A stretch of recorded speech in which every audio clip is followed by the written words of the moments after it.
প্যারিসে এক শান্ত সকালে জন্ম নেওয়া এই তরুণের গল্পটা যেন সিনেমার মতো। বাবা ডাচ ফরাসি, মা লাওসীয় চীনা বংশোদ্ভূত।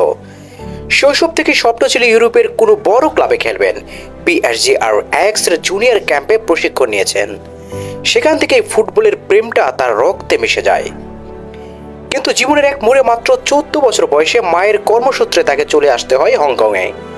অচেনা শহর, নতুন বাসা, নতুন পরিবেশ, তবু ফুটবলের প্রতি সেই ভালোবাসা তাকে হারাতে পারেনি।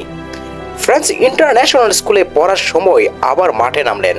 সেখান থেকে তার দ্বিতীয় জন্ম। হংকং এফসির যুব দলে যোগ দেন 2022 সালে, করেন সিনিয়র দলের অভিষেক। দ্রুত শহরের ফুটবল ভক্তদের চোখে তিনি হয়ে ওঠেন এক উজ্জ্বল প্রতিভা।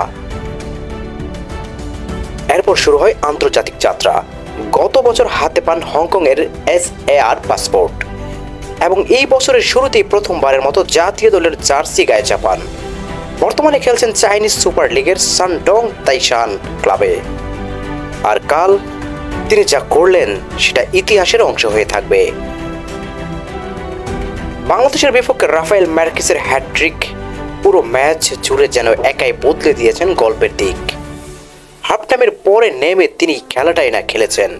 প্রথম গোলটা আত্মবিশ্বাসে ভরপুর, দ্বিতীয় গোলটা নিখুঁত টেকনিকে, আর তৃতীয় গোল সেটা যেন বিদ্যুৎ ঝলসানো ঘোষণা। আমি এসেছি, এখন সবাই আমাকে মনে রাখবে। শেষ বাঁশি বাজতে স্কোরবোর্ডে লেখা থাকে হংকং 4 বাংলাদেশ 3।